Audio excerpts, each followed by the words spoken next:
Kaleb, I think I saw you post a picture of you and Sam from back in the day. Yes. I guess what's kind of the backstory behind that? Yeah, so we were both committed to Wake Forest in the same recruiting class, and we've had a pretty good relationship going through. His high school coach and my dad, we're college football teammates at University of Richmond.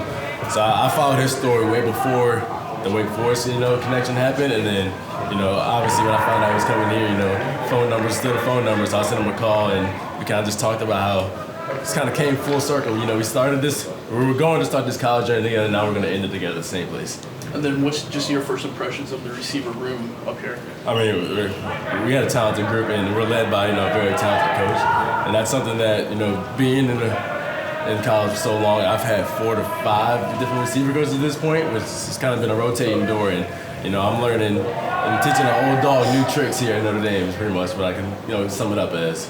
And then Coach Rudolph, I'm sure you didn't work with Yes. him that much, but I guess what's kind of his personality like in coaching style? Oh man, I mean, I guess as a non-offensive lineman player, he was probably my favorite guy to interact with, in the buildings at Virginia Tech.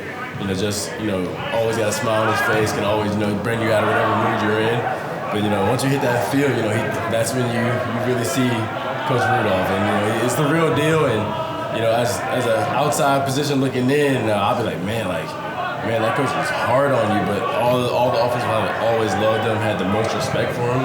And that's something that when I found out he was coming here, I was like, man, I'm so excited. I think the first day he got here, he came in during a workout. I went over there, gave him a hug, said, Coach, I'm glad you're here.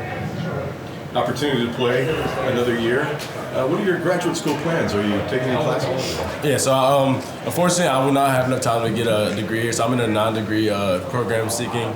So I'm kind of, get a mix of a whole bunch of different classes from all different majors, and I'm kind of enjoying this. I majored in criminology in Blacksburg, so I'm kind of just broadening the academic level. What do you bring as far as leadership, and how difficult is it to be a leader coming into a whole new program? Yeah, that's the thing. I mean, obviously a lot of people talked about, just coming here, being a former team captain, and being in a position as itself that has not a lot of experience. But I kind of just reflect on to what made me a captain of Virginia Tech. It wasn't any extra thing than just being myself every day. So that's kind of what I'm just doing here. And the guys, the younger guys, and even the older guys that have been here for a while, they hear what I have to say, and I hear what they have to say too. I mean, it's a brotherhood here, and we're kind of just going with it as a flow. I passed you on campus. I taught at Virginia Tech, so I passed you on campus a few times. There you go. Kaleb, when you were going through that process of picking your next chapter, next home, what was Notre Dame's pitch to you, and why did it stand out for you to come to Notre Dame and give this an opportunity? Yeah, I mean, I wouldn't say Notre Dame has any other pitch than where it's Notre Dame. You grow up watching Notre Dame play every week, and it's just the tradition there alone was obviously something that reason I took an official visit as well. But just coming here on campus, first of all, it snowed from the day I got here to the day I left, and it still didn't scare me away. I think this the tradition of excellence and being around people that have the same mindset as you and the same goals as you, because I've seen places where it's not the same. And when they always say it's old quote. I mean, I might butcher it, but you are who you associate with, and when you come here, you associate with the best of the best, and that steps your game up as well.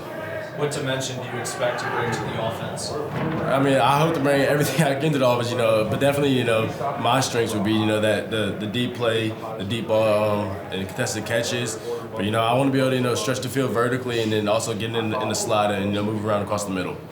You talked a little bit about being a leader for some of the younger guys here in the receiver room. I was wondering just about your initial impressions of some of those younger guys that you've seen so far. Obviously, limited so far. Yeah, so from my short time here so far, and being in college for 5 years, these freshmen are different than freshmen you see at other places. I mean, I don't know the high school backgrounds they come in, but they come in here with a different mindset, a different skill set, and I mean, I'm proud of these guys, the work they've already put in, because, from being in college as long as I have, you see a lot of different players, and you see a lot of, freshmen that come in and then get disappointed right away because they realize they're coming from being the guy at their high school and maybe even their state to being one of 100 of those guys.